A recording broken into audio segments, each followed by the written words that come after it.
بزرگان محترم، نوجوانان مکرم، عزیز دوستو،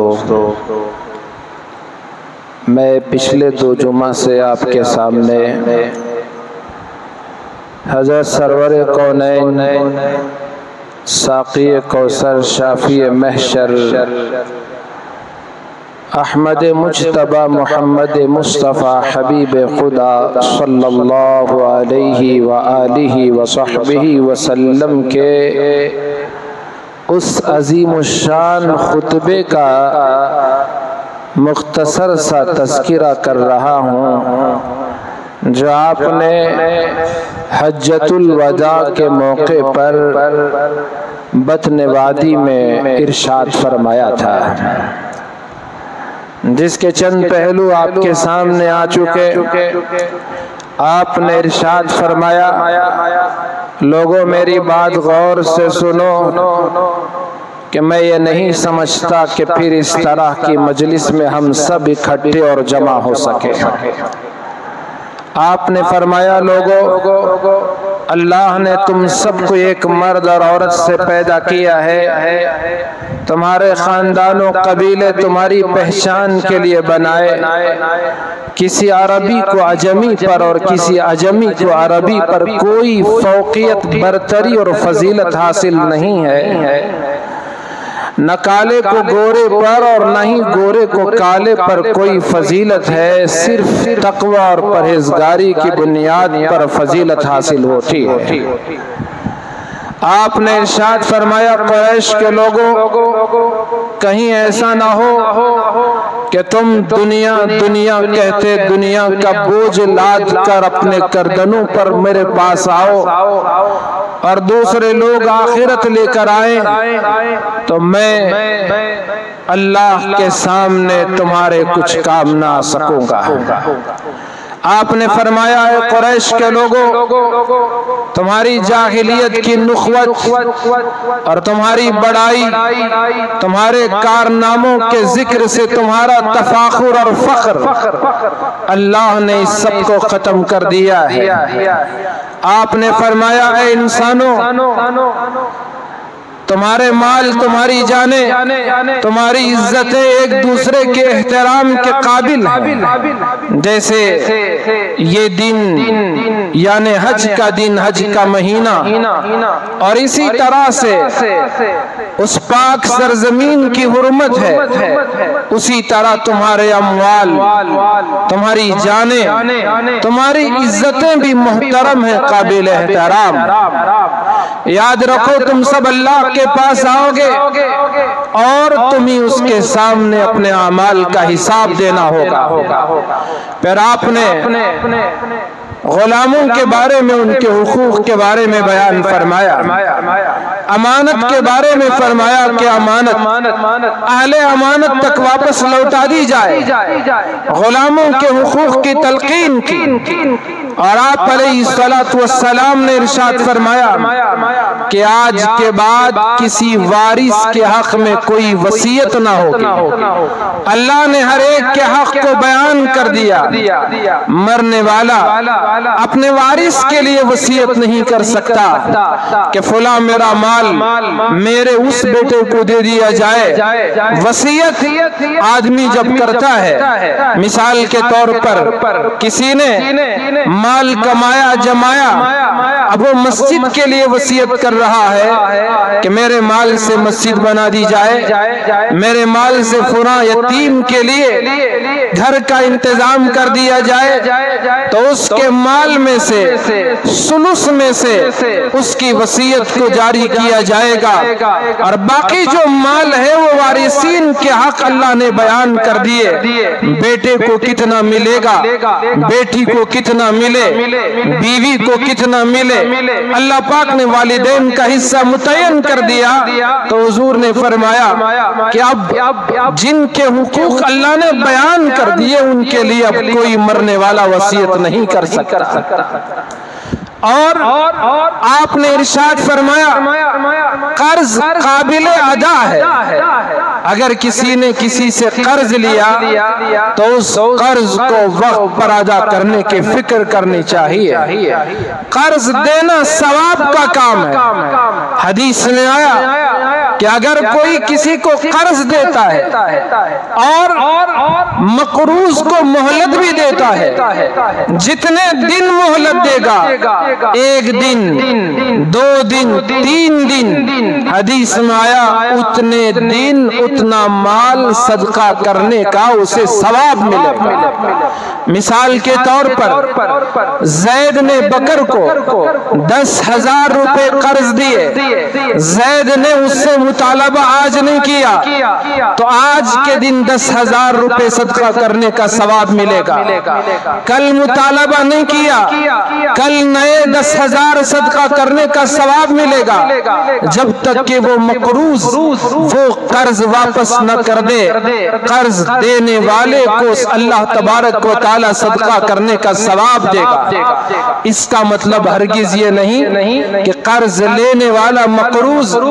لوگوں سے قرض لیتا رہے اور جو قرض خواہ ہے، جس قرض کا جو مالک ہے، اس کو وہ ادا ہی نہ کرے۔ تجھے تو ثواب مل رہا ہے اس لیے میں یہ مال رکھوں گا، تو یہ قرض لینے والے کو یہ بولنے کا اختیار نہیں ہے۔ آج لوگ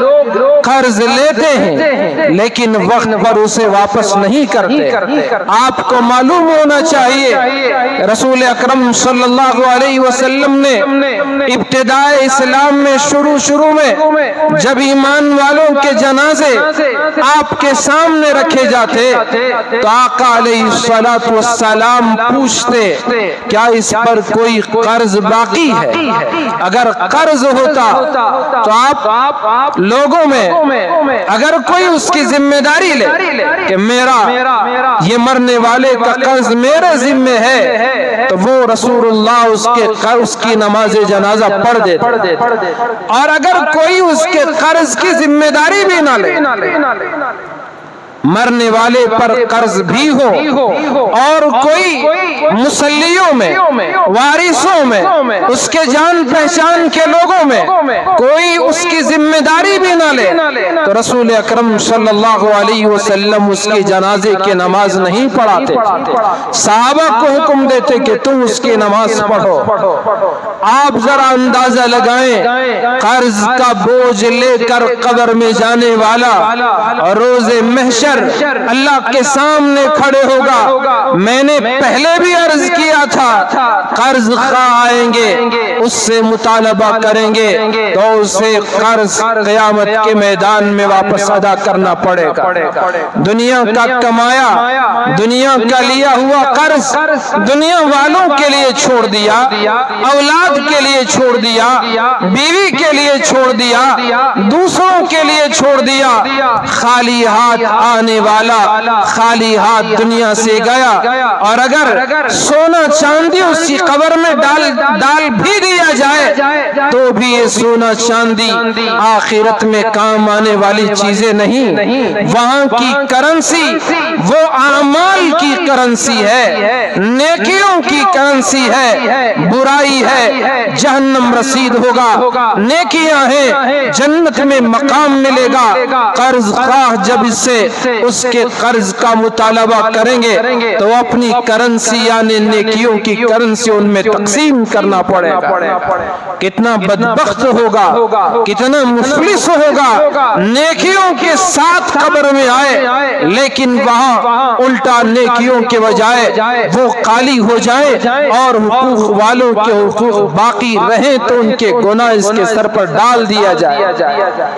تو اس لیے قرض رسول اکرم نے اس خطبہ حجۃ الوداع میں ارشاد فرمایا